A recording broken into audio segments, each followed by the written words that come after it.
Hey guys, we're going to do a little bit of maintenance on the Exmark Metro 36. This is a 2010 unit, I believe. We're going to do a little bit of just preventative maintenance to make sure everything stays working nice and smoothly. First thing I'm going to do is we're going to take the blower housing off here and check the cooling fins. Check for oil leaks, things of that nature. Nice thing about these motors is you don't have to take these bolts all the way out. Just kind of have to loosen them a little bit. And the blower housing pops right off. So this is just a 10mm socket I'm using here. Nothing too fancy. Air cleaner housing off. This is a Kawasaki FS481V. Again, I believe it's 2010. Don't have the hours on it. I bought it used. Guessing, the seller thought maybe 500 hours. That's a fairly decent engine. All makes and models, they have their issues, but for the most part, they're pretty good. It's a very common engine. The Kawasaki also makes FR and FX. It's all kind of based off of the same platform. They're used in mostly commercial turf equipment. But you'll see them elsewhere too. Like for example on this Cub Cadet tractor where there's an FR681V, which is a smaller cousin of this one here.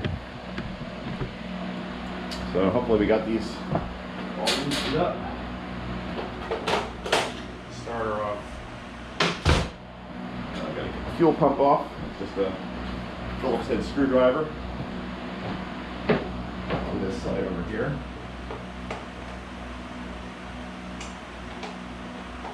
The FX is a kind of a step up from the FS series. I believe it's got a metal shroud instead of a plastic one. Got a higher end air cleaner, among other things. But I believe the long block is the same across the whole product line. Pretty clever move, it's a lot easier to service that way. Kawasaki can kind of do a one-size-fits-all deal. So notice I haven't removed all these bolts, I just loosened them.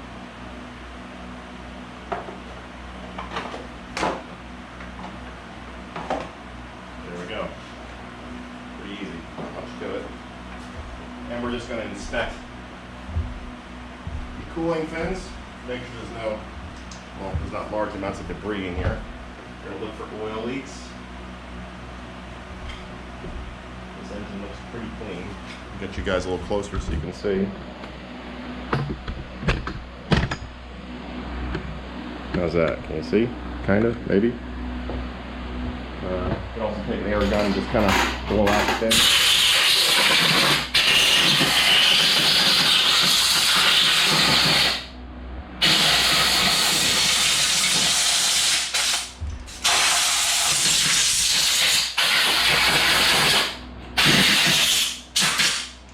Common areas to find oil leaks in these motors. Let me get the air cleaner off so we can all see. Common oil leak points, the breather cover, the governor shaft down below, sometimes valve covers. That's about it. There's not too many other areas on these motors. Sometimes there's some gasket will leak. Pretty rare, but I haven't seen too many of those. The key with this engine and any other really is to keep it clean, allow it to cool itself. If you let it overheat, the cylinder heads can warp. The blow head gaskets, if they get really hot, the cylinder head will heat up enough where the valve guides will start to move around inside the cylinder head. They're only a press fit. Then you'll bend push rods and sometimes even worse carnage. Sometimes the ignition coils fail on these. You can see this coil looks a little bit newer. I replaced this one I think in maybe last year. This one might be original. But yeah, that's pretty much it. So certainly the cooling fins are good to go. I do have a new air filter for it here. You can use the same part on the FR and the FS series. I do have a new fuel filter for it here. Fuel filter on this side right here. So we'll change that out. I have some spark plugs on the way, and probably just an oil change. Trying to think if there's anything else. Oh, and we'll do a valve adjustment too. It's been a while since this thing's had the valves adjusted. Got you over to the other side of the motor. Let's change the fuel filter. We'll turn our fuel flow off first. We'll use a set of pliers and just move these hose clamps out of the way.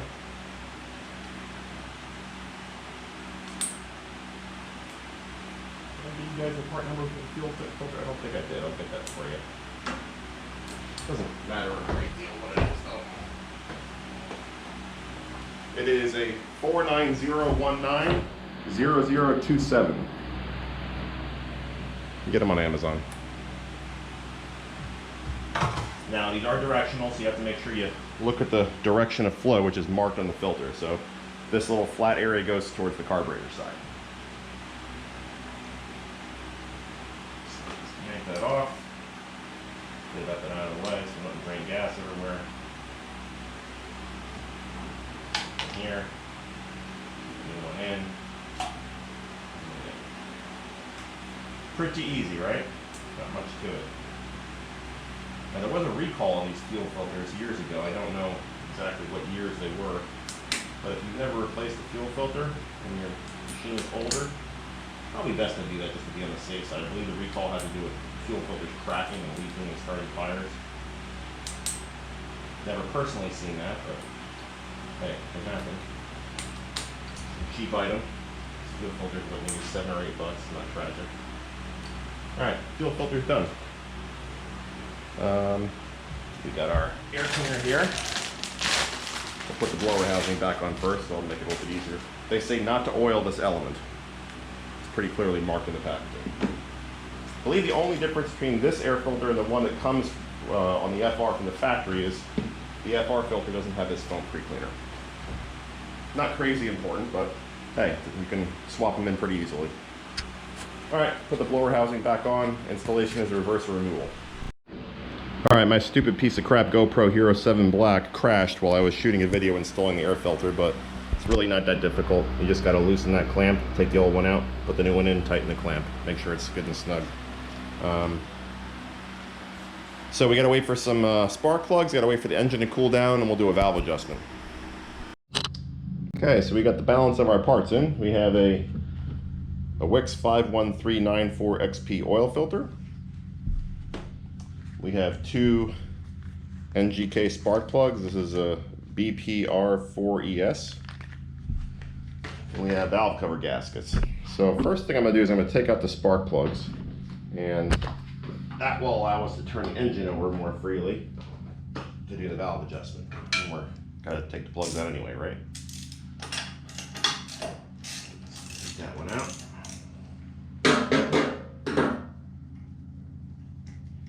I did a valve adjustment on this about 2 years ago, so I'm not expecting it to be too far out of spec. I don't think we have put too many hours on it since then.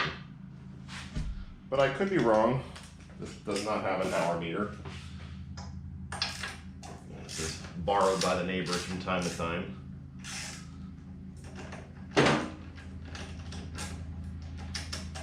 We'll put a little bit of anti-seize in the spark plug threads too.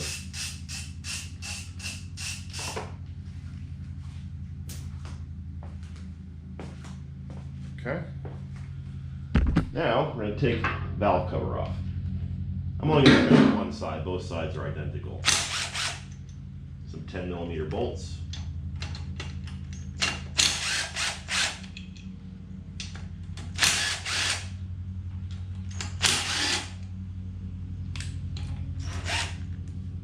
And I have some paper towels handy just in case there's oil under the valve cover. We don't want it on the exhaust. Undoubtedly there will be some oil. Looks like we need a little wrap for that one. Not enough clearance.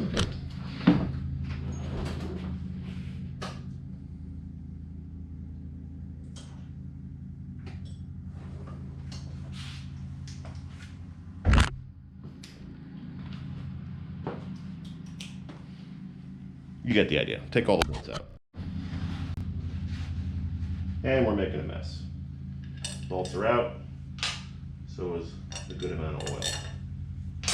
I always do this before an oil change for obvious reasons. Because we're opening the engine up, we don't want to do that with fresh oil. Let's do it with oil we're going to get rid of anyway, right?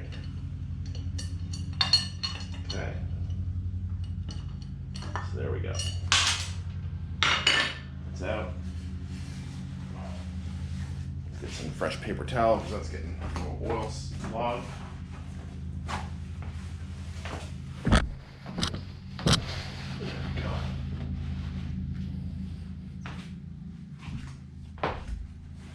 And we got some oil on the floor too, so let's put some paper towel there.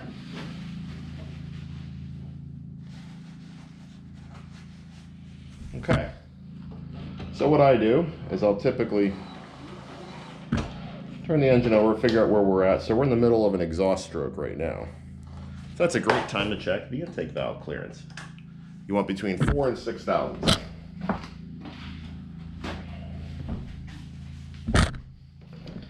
So I'll get my feeler gauge out.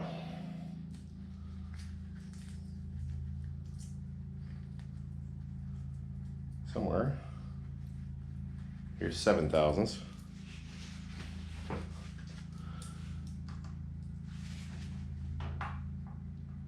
So that does not fit. So that valve is fine.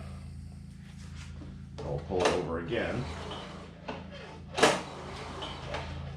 Got to be careful with the exhaust because there is a compression release. So when the intake valve is pretty well open, that's a good time to check the exhaust valve.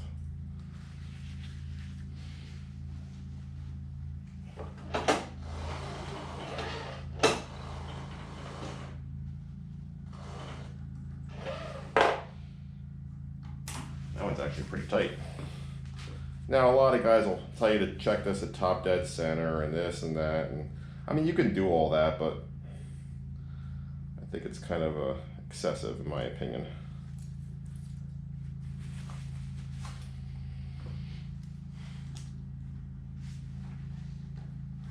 Okay, so we fit 4.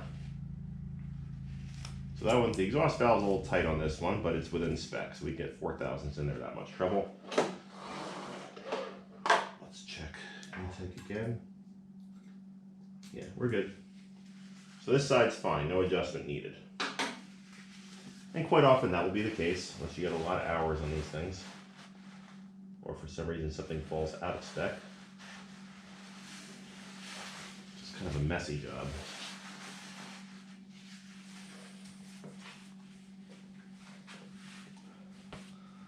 Whew. Okay, so let's put that back together. I'm not going to replace this valve cover gasket. This one came off in one piece, so we'll keep that as a spare. Sorry guys, I had a video showing bolting that cover back up. Not that it's that interesting, but my GoPro locked up yet again. Piece of crap. So when you tighten the bolts, just tighten them down to 52 inch-pounds, and then you can move on to the next valve cover. I'll move you guys over there now. Exactly the same procedure, except you get a little bit easier access in this one.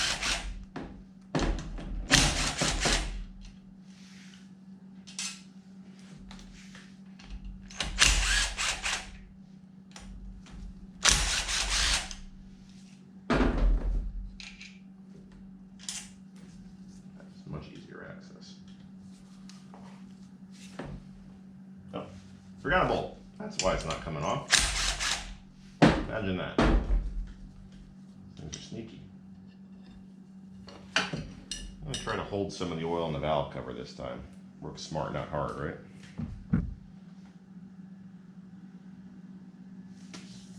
Alright, so we can see our exhaust valve is open, or opening.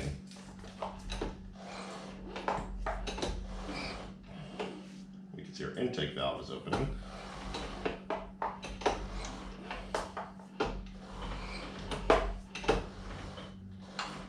Okay, so let's check our intake valve clearance. Again, we're looking for 4 to 6 thousandths.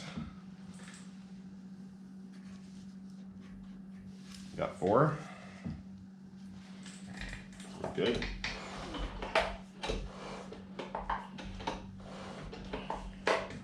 Check our exhaust.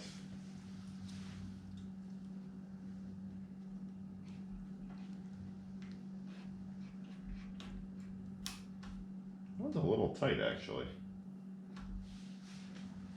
Wonder how that happened. Normally they get looser, not tighter.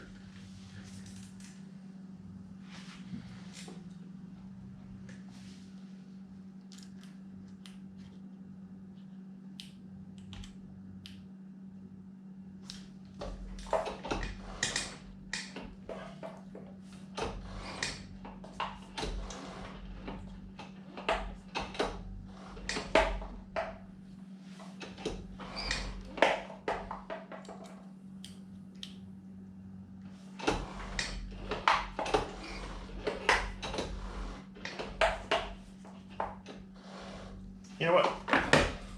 Let's check this one with the top dead center method. I'll show you guys that one while, since we're seeing a bit of an anomaly here.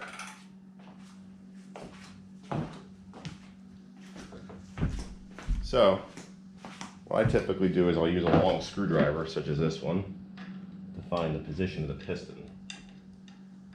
Sometimes it's a little difficult to do. Okay, so the piston's coming up. So that was top dead center. Now we're in exhaust stroke, intake, compression coming up on it. Right about there.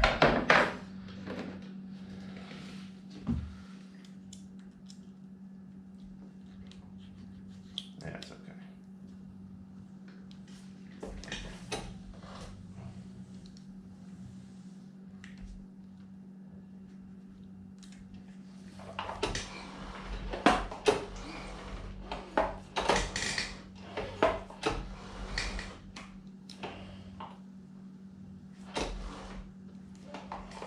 We're fine. No adjustments needed. I know that's kind of boring and probably not what you guys wanted to see, but if you do have to adjust them, these are a little bit different than your typical small engine. They have a bolt here and a lock nut on the other side. And what you got to do is loosen the lock nut and turn the bolt to adjust the clearance. It's kind of on a cam or an eccentric. So when you turn this bolt, it's going to adjust the clearance very minimally. Again, kind of boring because I have no adjustment to do here, but that's what you would do. You know what? Let me do one just for demonstration purposes. So let's say, for the sake of argument, we wanted to adjust this intake valve. So I'm just going to loosen this lock nut here, like so. Get our 4/1000ths in there. And loosen this nut, adjuster nut. We have plenty of clearance, and we'll just snug this down until we just start to feel it rub, just like that. So that's perfect. And we get our 10mm socket.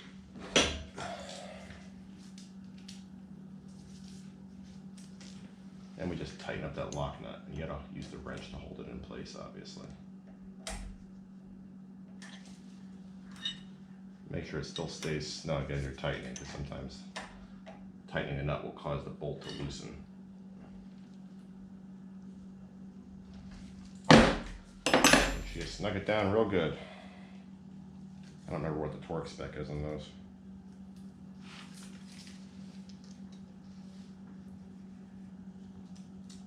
It's actually a little looser than I would like. Well, let's see, is it within spec?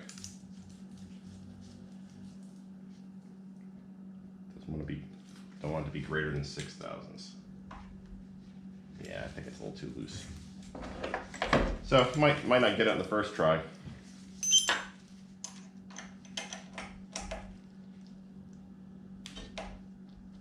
Get your 4/1000ths out again.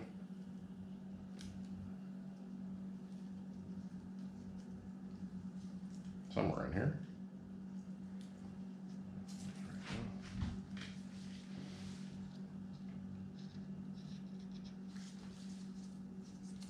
What I'll do is I'll snug it up a little bit more.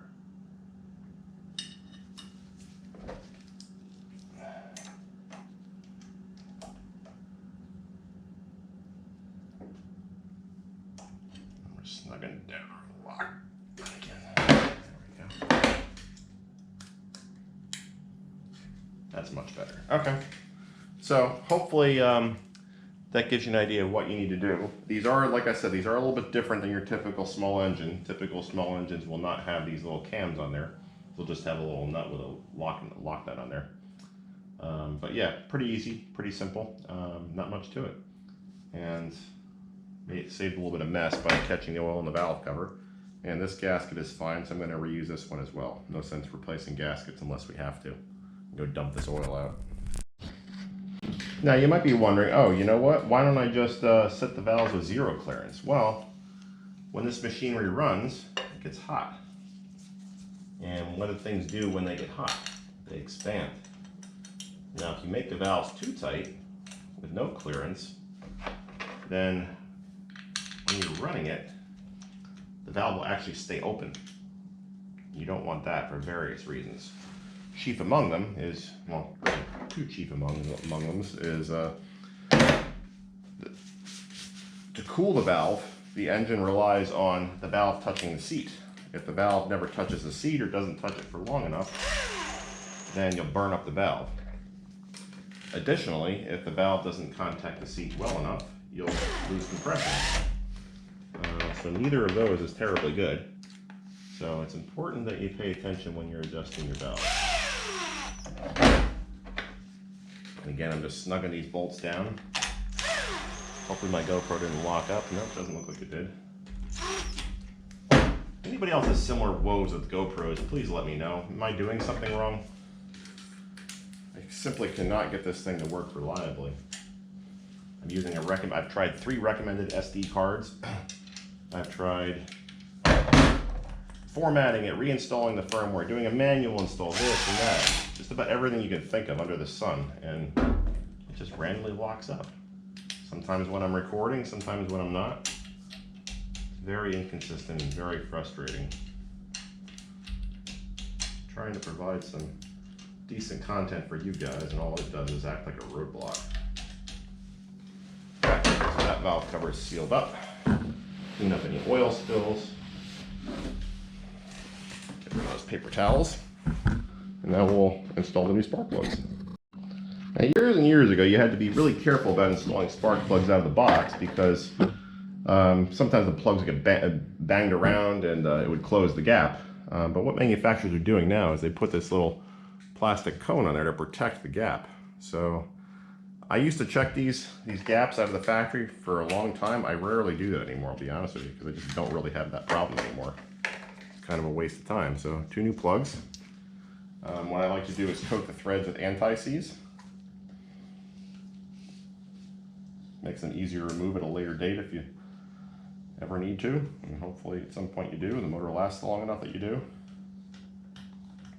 So I'll just kind of slather, not a lot, but just enough to coat things, just like so.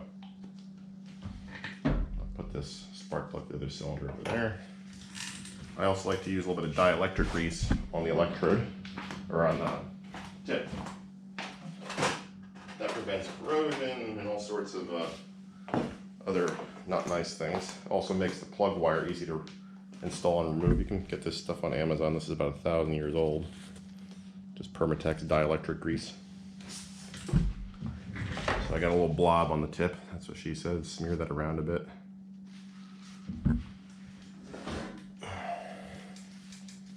Put your plug in your plug socket. And just whiz it in there.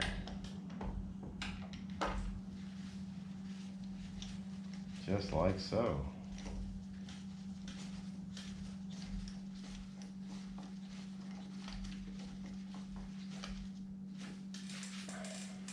I'll just slide it down. I never use a torque wrench on these. Just kind of develop a feel. That one's good. Put plug wire back on. That side's good. Now we'll move on to the other side. Same deal. Get our anti-seize, coat the threads lightly. Now after you do this, if you get any oil on the exhaust from pulling that valve cover, be prepared for it to smoke a bit.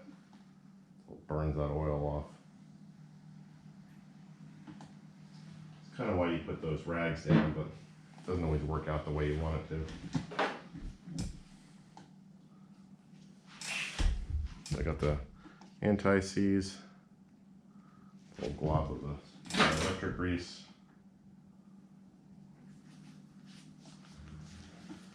Put the plug in your plug socket. Very easy.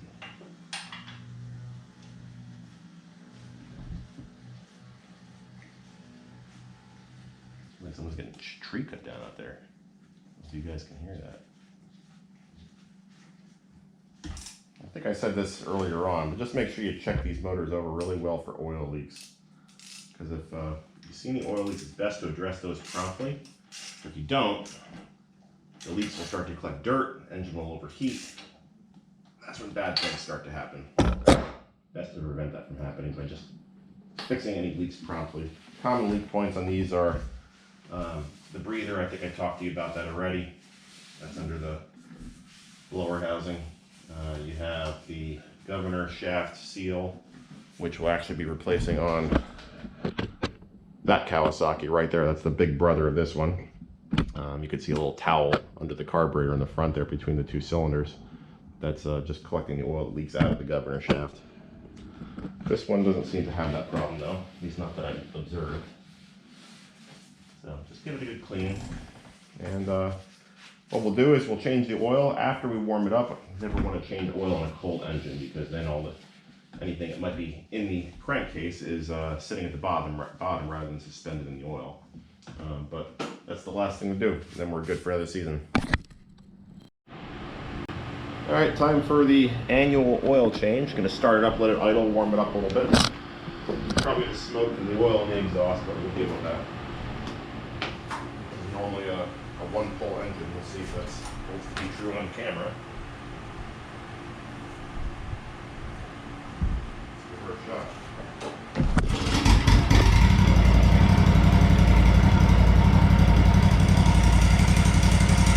Yep, still the case. Gonna let it idle and let it warm up, then we'll shut it down and dump the oil. Okay, motor is good and warm. Not hot, but not cold either. I like to have a clean drain pan nearby and clean anything that's in there out, just to make sure that if anything drains out of the motor, you can see it.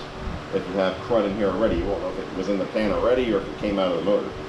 So, place a suitable drain pan underneath the drain area.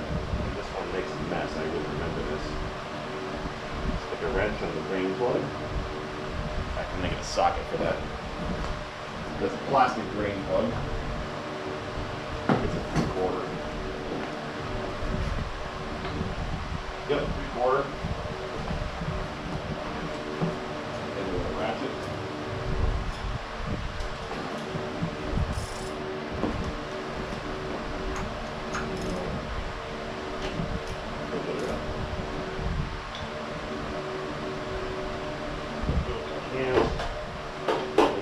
Plastic, so don't go nuts.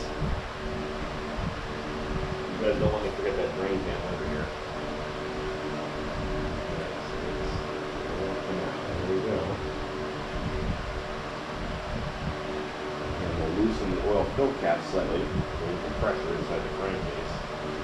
Just slightly, otherwise the oil's going to spray everywhere. Perfect.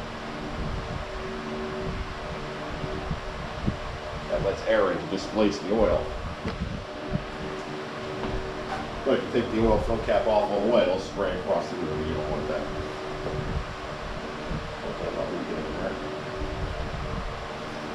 there. Now, while that's going, notice the oil filter has a little ledge here underneath it. Kind of nice design. You get a funnel under there and kind of rationally take the oil filter off and drain it into a can rather than draining all over the engine block. So what I used to do,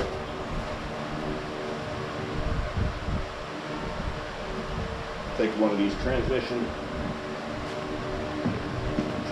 funnels, and sometimes I can fit it under there, and sometimes there we go. So that's good. I'm going to open the filter. This is probably going to make a mess. Usually does.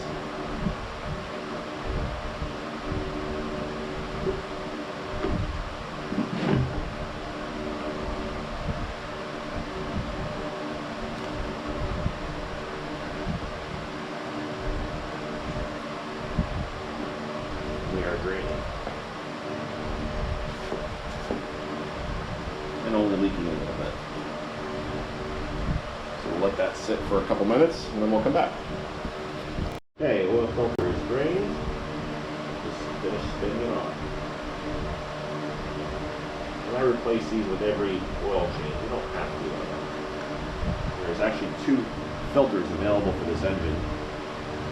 Kawasaki has kind of what I call a fat filter, and they also have a longer skinny one, which is what this is. I believe they're interchangeable. I've seen both on pretty much all their small engines. I like to use the long skinny one because it has a better filtration rating according to Wix.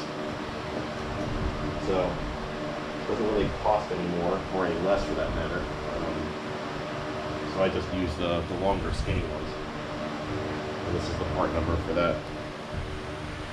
You don't have to use the XP edition. The XP just has I think it's rated for synthetic use. This is just what they have in stock. The 51394 is fine, or the Napa 1394 is fine.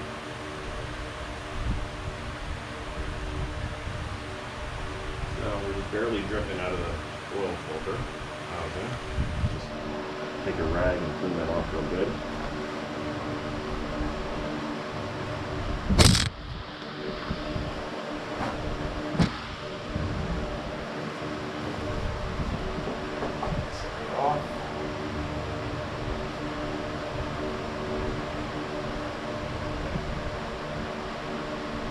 The engine is just dripping now, so all the oil's out of the motor.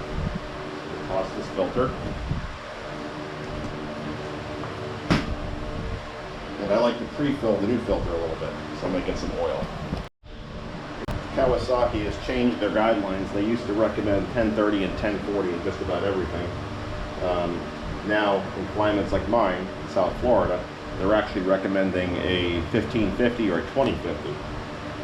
I don't have any of that in stock right now, so I'm going to stick with the 1040. I've been running this for years, but when I run on the 1040, hey, it's one less viscosity to stock. I'll switch over to the 1550, which is the same price, and that's actually what a lot of the hydrostatic drives take too, so one less thing to stock. So I'm just going to pour some oil into the filter.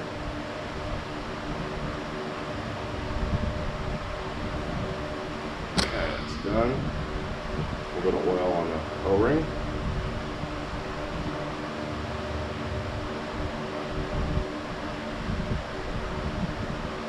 Just spin the new filter back on.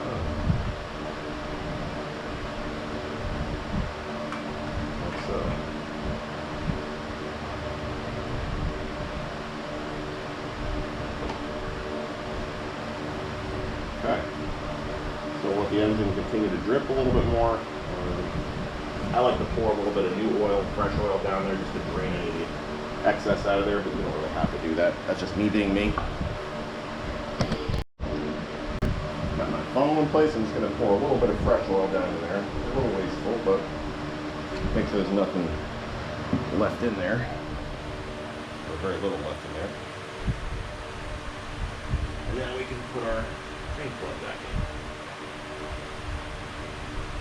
Don't over tighten these, and it is plastic.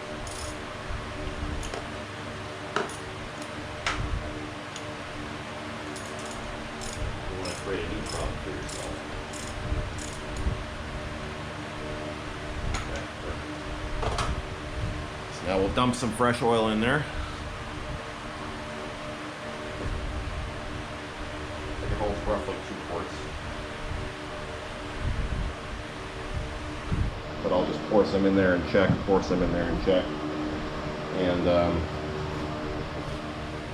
Kawasaki's, when you check the oil, you don't screw the cap on. It even says that on the dipstick if you read it carefully. Don't screw the cap on. You just kind of rest it in the housing. Okay, so let's take our funnel out, let it drip in there. What do we got? Not even registered yet. Okay. Pour a bit more in.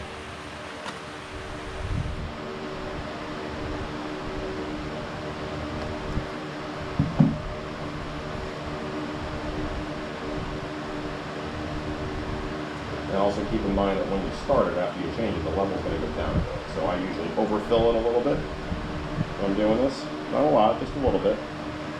Because then once the motor gets going, it fills the filter and all that. So you'll lose a little bit of a dipstick after you start it. You're just starting to register. So right in the add section.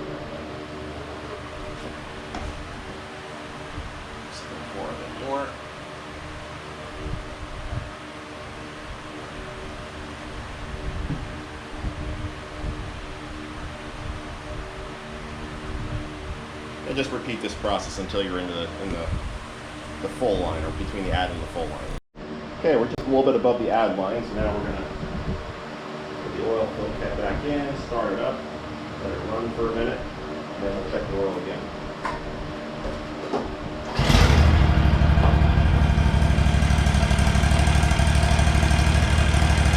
Now again, the reason for this is when you drain the engine out and put the new filter on there, some of that filter is not full of oil. So now we're letting the oil pump fill all the oil galleries in the engine and also fill up the filter again.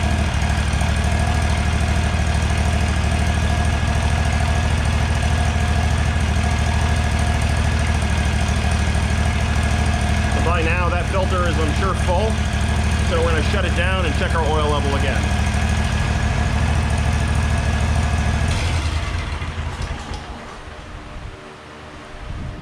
And the oil level should have gone down a little bit. Probably not a whole lot.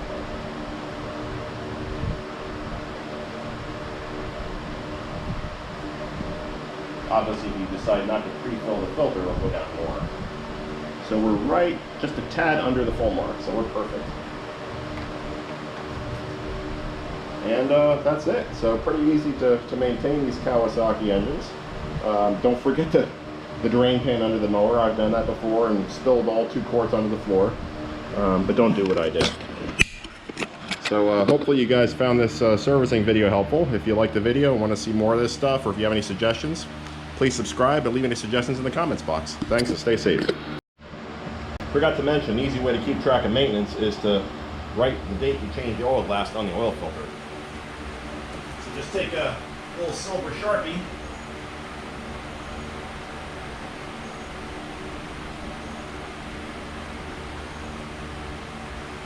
I just wrote 5/20/20, so now I know around this time next year it's oil change time.